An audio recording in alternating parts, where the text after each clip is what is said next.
Repakol, kung bago ka lang dito sa channel ko, ako nga pala si Kuya Totoy. Nagbabasa ako ng mga horror stories at mga dark histories dito sa aking channel. Kung gusto mo ng mga ganong content, don't forget to subscribe at i-click mo na ang notification bell para updated ka every time na mag-a-upload ako. Simulan na natin ang kwentuhan ngayong araw. Serye FM.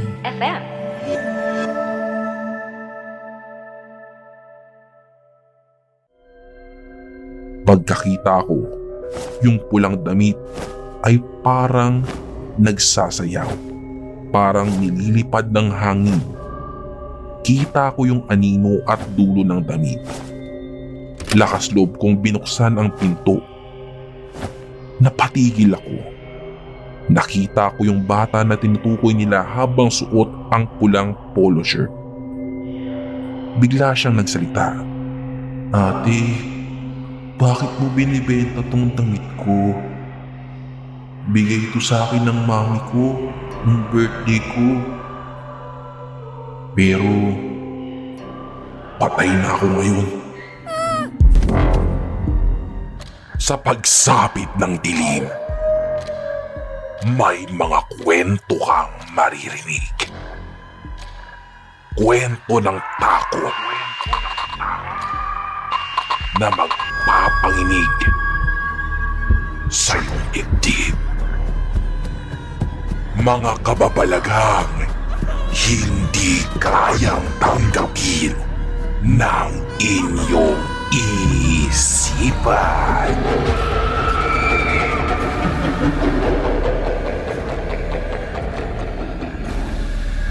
Nagkaganap sa Kilabot Pinoy Horror Stories.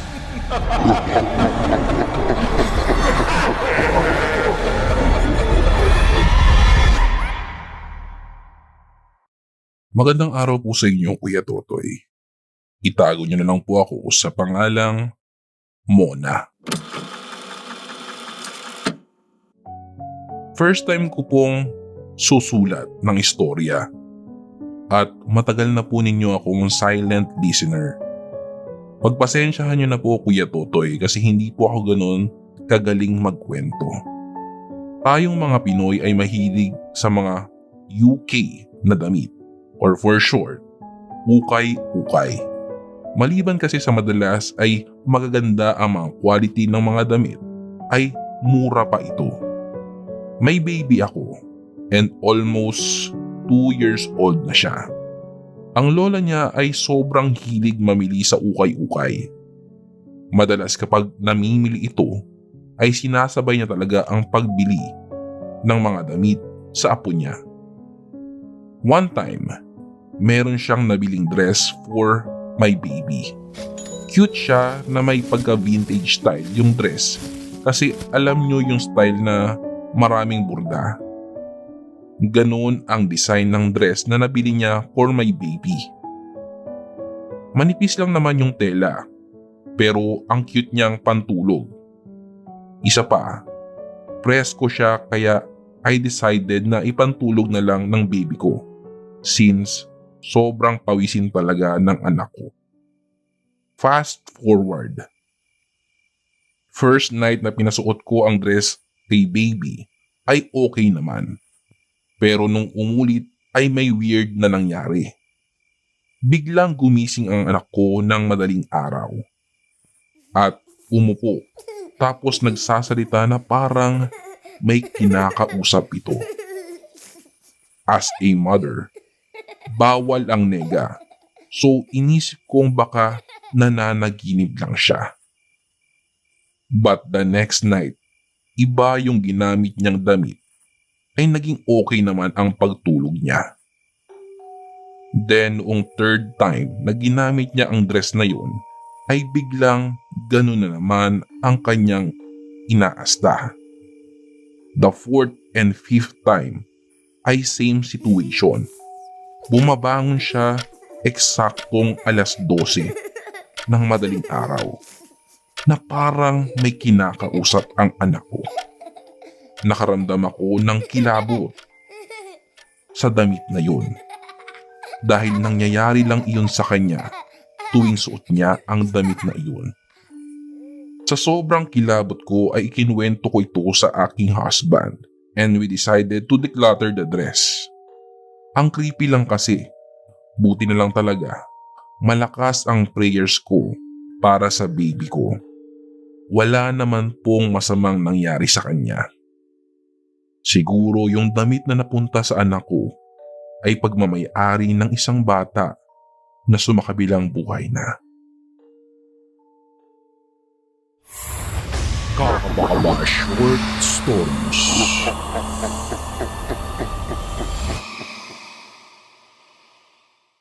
Magandang araw po sa inyong Kuya Totoy.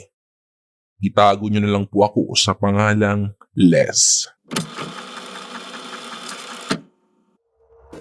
Since 2019, nag-start na ako ng aking ukay-ukay business.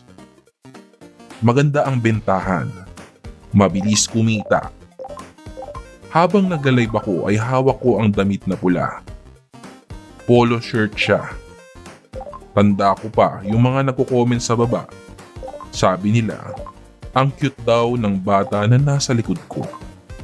Nagtaka ako kasi mag-isa lang ako sa bahay at nasa sala akong nagla-live noon.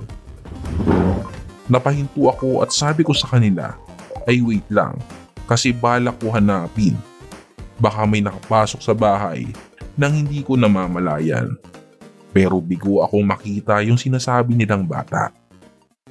Nagbalik na ako sa pagla-live ko at may nagmay na nga ng polo shirt na pulang hawak ko. At kinabukasan, inaayos ko na lahat ng package na ipapadala ko sa lahat ng buyers ko. After 3 days ay may nag-message sa akin, yung babae na bumili ng red polo shirt. Sabi niya sa akin ay bakit iba daw ang pinadala kong damit. Nakita ko ang picture na sinend niya. Napaisip ako baka manloloko lang si ate. Baka gusto niyang padalhan ko ulit siya ng damit. Napaka-imposible kasing magkamali ako ng ipapadala dahil chinecheck ko lahat ng ito bago ko ipadala sa bumibili. At isa pa, yung sinend niyang picture ay wala akong ganoong tinitinda sa pagla-live ko. Pero bilang mabait na seller ako, ay humingi ako ng sorry dahil nga baka nagkamali ako ng pack at susubukan kong hanapin sa cabinet ko yung red polo shirt. Agad ko namang hinalungkat ang iba kong damit na tinda pero wala akong nakitang red polo shirt. Bandang gabi, habang nakahiga na ako sa kama at nakapatay na ang ilaw. Nag-cellphone muna ako bago matulog pero habang paikot-ikot ako sa kama at akma kong kukunin ang kumot para italokbong sana sa mukha ko. Laking gulat ko na hindi kumot kundi yung red polo shirt ang nakuha ko. Napabalikwas ako bigla, sabay takbo para buksan ang switch ng ilaw. At hindi nga ako nagkamali. Nandoon ang red polo shirt. At yun ang katabi ko sa kama. Agad ko itong hinagi sa labas ng kwarto at nilak ang pinto. Bumalik ako sa kama para humiga pero hindi ko na pinatay ang ilaw. Mga 1 oras ang nakalipas, tipong napapapikit na ang mga mata ko. Biglang may kumatok sa pinto ng kwarto ko. Sa takot ko ay sinilip ko lang sa baba ng pinto kung sino yun. Wala kasi akong ibang kasama sa bahay noong mga panahon na yun. Pagkakita ko, yung pulang damit ay parang nagsasayaw. Parang nililipad ng hangin. Kita ko yung anino at dulo ng damit. Lakas loob kong binuksan ang pinto. Napatigil ako. Nakita ko yung bata na tinutukoy nila habang suot ang pulang polo shirt. Bigla siyang nagsalita. Ate, bakit mo binibenta tong damit ko? Bigay ito sa akin ng mami ko nung birthday ko. Pero patay na ako ngayon. Bigla akong nawalan ng malay. Pagkagising ko ay umaga na. Nasa harap ako ng pinto, nakatulog. Pagkabangon ko, nakita ko yung polo shirt na pula ay naging kulay puti na. Inilagay ko sa kahon ang red polo shirt at pinagdasal at nilibing ko ito ng maayos. Simula noon, hindi na ako nag-uukay-ukay dahil hindi ko talaga alam kung saan nanggagaling mismo ang mga damit na pinagkukuhanan ko. Kakabakaba Short Stories.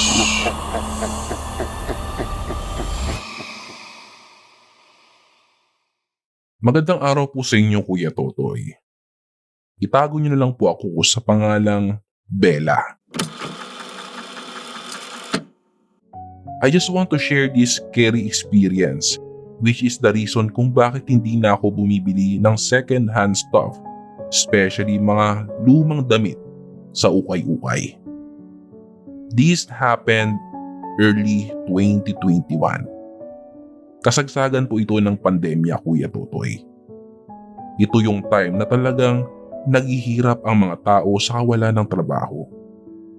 I admit, medyo privileged ako working from home hybrid that time. Kaya naman nasusuportahan ko ang mga luho ko na bukod sa kape ay buying pre-loved clothes. Mapaukay man yan o online o pwesto lang ng kapitbahay. Game ako as long as may matipuhan akong damit. Meron sa aming ukay shop outside barangay namin na ang may-ari ay ka-village lang din namin. Dito yan sa Calamba pero hindi ko na po i-specify kung saang lugar. Anyway, I like buying sa shop nila. Maganda kasi talaga yung mga damit nilang tinitinda. Apparently, yung panganay na anak ng may-ari ay nasa US at pinapakargo pa yung mga magagandang brands. Yes, even mga designer brands. So if hindi ka maselan sa second-hand stuff sa murang halaga, talagang social lagi ang OOTD mo. One night na pauwi ako galing sa office. Nakita kong open pa ang shop nila. Na-excite ako kasi walang tao masyado. Nung mag-resume sila ng business nila, lalong dumami yung tao na sabik makapag-shopping in person. Pumasok ako agad sa shop nila para makapagtingin-tingin. Window shopping lang. Wala pa kasing sweldo. Pero kung magkakatawaran, handa akong ipambayad yung pamasahe sa traig at maglakad. At ito na nga. Konting halukay dito at hawi doon. Nanginginig ang mga mata ko sa nakita ko. One pair ng shiny gray pajama with black linings. Hinawakan ko ang tela and OMG. Confirmed. Silk made ito. Regardless na kung anong brand, gandang-ganda talaga ako sa nakuha kong ito. That time, trending sa TikTok yung mga outfit na pajamas going out sa mga malls at hotels. Ate, magkano po dito? Medyo papulong kong tawag sa isang staff. Mahirap na. Baka short ang budget ko. At mamain pa ng iba. Lumapit naman kaagad sa akin yung staff para tignan yung item. Yan ba ma'am? 150 lang po yan. Chinek ni ate staff yung tag. Pareho pa kami nagulat sa nakita naming brand. Armani. Sosyalin, di ba Kuya Totoy? Napailing naman si ate staff. Naku, bakit napasama to dito? bulong niya. Alam ko ng style niya yun. Sasabihin niyang hindi yun for sale after makitang designer brand yung item.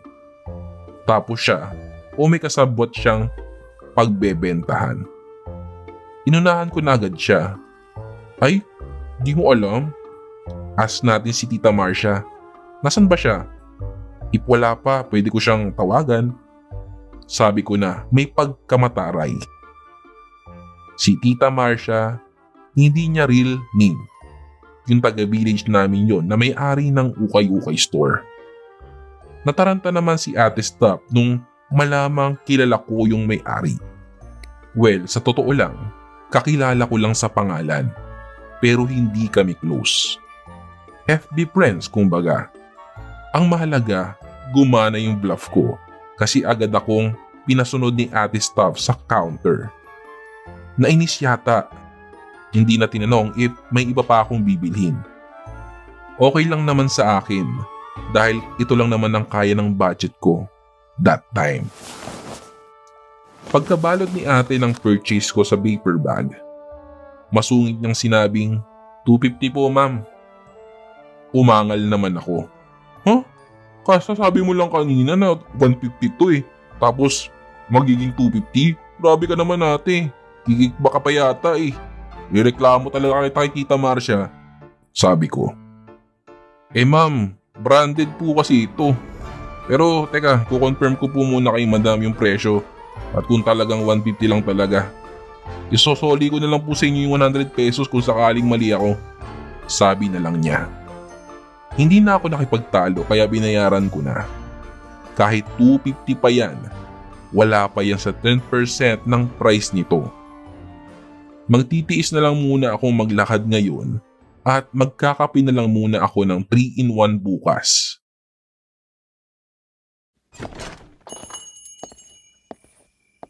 Nung papauwi na ako, hindi ako mapakali na para bang may sumusunod sa akin paglabas pa lang ng shop. Sa loob-loob ko, halong takot at inis kasi baka pinasundan ako ni ate sa kasabwat niya. Tumakbo ako pauwi kasi baka mahablutan ako ng gamit. Pagka-uwi nga talagang inadmire ko na parang nakapanalo ako sa jackpot sa nabili kong pajamas. Marahan ko itong hinandwash at in-air dry para hindi man-damage ang silk. The next day ay off namin. Saktong nagkayayaang magtagaytay yung mga office mates ko. Perfect time para i-flaunt ang new outfit ko. Maaga akong bumangon para magbihis saka usapan namin ay mag-breakfast buffet daw kami sa Tagaytay. Bahala na munang masagad ang credit card. Kaya lang after dressing up, biglang sumama naman ang pakiramdam ko. Yun bang mabigat ang pakiramdam na parang magkakatrangkaso ako? Nag-check ako. Wala naman akong lagnat or any symptoms ng flu. Maya-maya, dumating na yung friend namin na may dalang sasakyan. Nag-take na lang ako ng paracetamol at gumora pa rin. Siyempre, minsan ka lang makakapaggala. Pagkatapos nga naming mag-breakfast buffet, ay nagpunta naman kami sa Sky Ranch.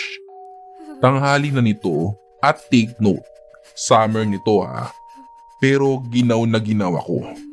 Granted na naka-silk pajamas ako. Once again, after checking, wala akong lagnat kahit pa halos magkonvulsyon ako sa panginig.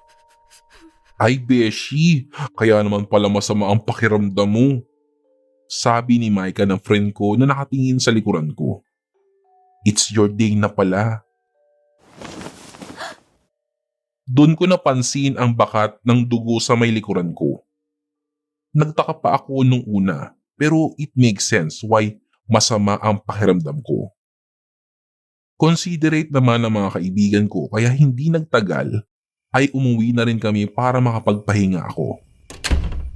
Pagdating sa bahay, nagbihis agad ako. Hindi muna ako nagpahinga para malaban ko yung damit at hindi maging permanent yung dugo. Priorities. LOL. Para namang himalang bumuti ang pakiramdam ko nung magpalit ako ng damit. Wrong timing na magkasakit ako.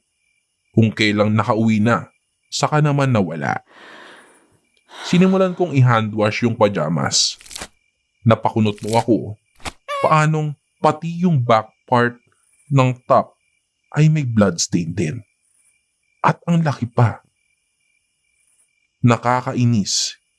Iningatan ko na hindi magdikit pagkahubad ko ito. Pero mukhang nagkahawaan pa. Ang masaklap nito, kahit anong gawin ko ay ayaw matanggal ng mantsa. Hala, ano ba yan? Sabi ko sa sarili ko. Medyo mangiyak-ngiyak pa ako sa panghihinayang ko. Hindi pa nga ako nakakapag-TikTok na suot ko ang damit na iyon. Tapos ganito naman ang mangyayari. Ambis naman mag-dry nung dugo na yun. Eventually, nag-give up na ako. Well, super comfy naman siya. So pwede rin namang ipangtulog ko lang ito. The next day, yun mismo ang ginawa ko. Ipinangtulog ko na lang ito.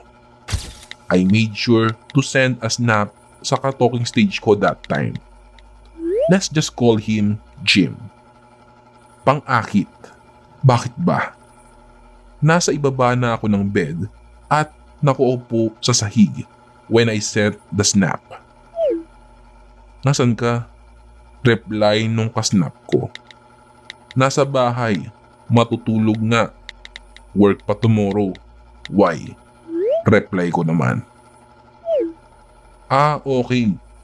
Say hi and good night na lang sa ate mo. Chat niya ulit. I was so confused. Anong ate? Wala naman akong kapatid na babae. At ako ang panganay. What do you mean? Tanong ko sa kanya. Sabi mo matutulog na kayo, kaya hi and good night. Reply niya. Oo nga. Anong ibig sabihin mong kayo at ate ko? Wala akong ate, baliw. Inis kong reply. Ganun ba? Akala ko kasi ate mo yung kasama mo. Lol, sorry. Reply niya ulit.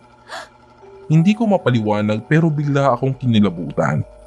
Though mahilig talagang mang-prank si Jim. Lalo lang akong napuno ng katanungan na sana pala hindi ko na tinanong. Anong kasama ang pinagsasabi mo? Wala akong kasama, baliw. Inis na talaga ako nun sa kanya. Ha. Yung kasama mo sa snap na nakaupo sa kama. Mas baliw ka. Reply niya. Tigilan mo nga yan. Sit ako sa kanya kasi sobrang naiinis na talaga ako. Matching pajamas pa kayo ha. Nice try. Sa snap mo pa sinend sa akin para walang evidence. Bumawi ka sa pranks ko ha. Hehehe. Replied ni Jim. Dito na ako napuno. What the fuck, Jim? I'm not in the good mood for pranks. I blamed my period at yung kakulitan ni Jim, kaya ako napamura ng hindi oras. I turned my phone off at natulog na ako.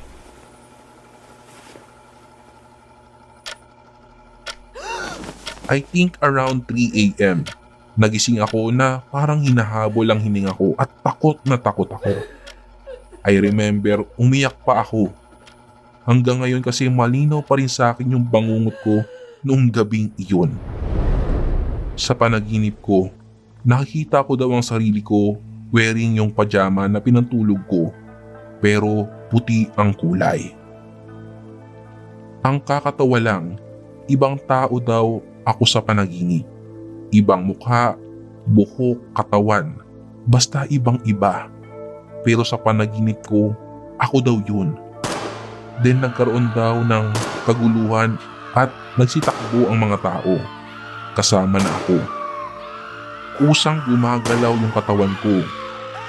Wala akong kontrol, kaya parang pinapanood ko lang yung panaginip. Hanggang sa naramdaman kong may tumama sa likod ko. Kasunod nun ay sakit na nanunuot hanggang kaloob-looban ng katawan ko. Napaiyak na lang ako sa sakit na naramdaman ko. Ang pagsikip ng dibdib ko ay nagsisimula na rin. Hindi ako makahinga sa panaginip. Pakiramdam ko ay mamamatay na ako hanggang sa nagising na nga ako. Maya-maya lang, nakaramdam ako ng bigat ng katawan hanggang sa nanginginig na ako. Mabuti na lang at nagawa ko pang tawagin sila mama, kundi baka kung ano na ang nangyari sa akin.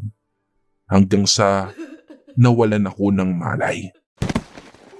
Yung sumunod na nangyari ay kinuwento na lang sa akin ni mama. Nakita daw nila akong nanginginig at inaapoy ng lagnat. Tumitirik na daw ang mga mata ko kaya dinala na nila ako sa emergency room. Unconscious pa rin daw ako at hindi bumababa ang lagnat ko. Wala rin namang nakitang kakaiba sa mga test na dahilan ng sakit ng ulo ko. Hanggang sa bigla daw akong umiyak at sinabi ko daw na sorry. Paulit-ulit ko daw sinasabi ito. Nang tanungin ako ni mama kung kanino ako nagsasorry, sumagot daw ako na yung babae, yung may-ari. Para daw akong nagdedeliryo. Nang magising ako, yun na nga, nasa ospital ako at wala na akong sakit. Una kong napansin na nakabihis na pala ako ng hospital gown. Ma, nasan yung pajama ko? Tanong ko kaagad. Basang-basa na kasi ng pawis kaya pinalitan na muna namin ng damit. Pinawi ko muna yung mga gamit mo. Sagot niya. Dagdag pa ni mama, parang himala daw na pagkabihis sa akin. Nawala ang lagnat ko at bigla akong nahimbing ng tulog. Nung tinanong ni mama kung naalala ko ang nangyari, sabi ko ay hindi. Kasi hindi ko naman talaga naaalala ang mga nangyari simula nung nahimatay ako. Pero nung makalabas kami ng ospital, ang unang ginawa ko ay bumalik ako sa ukay shop at isinuli ko ang pajama. Para kasing may force na nagtutulak sa akin na gawin iyon. Wala doon si Ate Stuff na nagbenta sa akin at wala na rin yung resibo ko. Wala na rin akong pake sa refund, basta maisoli ko lang yung damit. Sakto namang si Tita Marcia ang nakatao sa shop nila at sa kanya ko na lang ito isinoli. Nagulat siya sa ginawa ko. Ibinalik niya ang bayad ko. Akala ko nga magagalit siya kasi titig na titig siya sa damit. Pero ako naman ang nagulat nang umiyak siya bigla at sinabi niya ang mga sumunod. Pag-aadin ng anak kong nasa US. Sa anak niya to. Bali, apo kong si Janine. Ipinadala niya dito ang mga gamit ni Janine pero hindi para ibenta, kundi magsilbing alaala. Isa si Janine sa mga biktima ng mass shooting sa US. Sa kasamang palad, hindi siya nakaligtas sa tinamo niyang tama ng baril sa likuran na sumira ng kanyang liver. Kaya dead on the spot yung apo ko. Ito yung kaparehang damit na suot niya nung mangyari yung sa unang yun.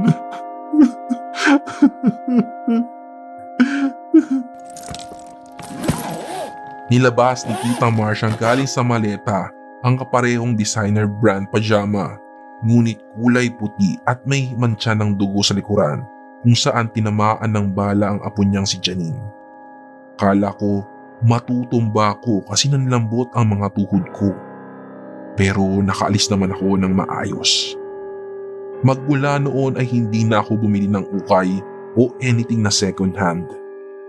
Lalo na ang damit. Mahirap na. Baka yung mabili ko ulit sa ukay-ukay ay pagmamay-ari pala ng patay.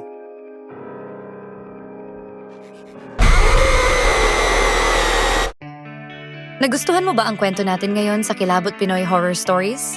Like and subscribe na sa aming YouTube channel. Give us 5 stars rating. Kung may sarili kang nakakatakot na kwento, ipadala ito sa aming Facebook page o sa kilabotstories2021@gmail.com. Huwag kalimutang i-click ang follow button at notification bell sa Spotify para sa updates sa bagong episodes. Hanggang sa susunod na kwentuhan mga repakol. Paalam!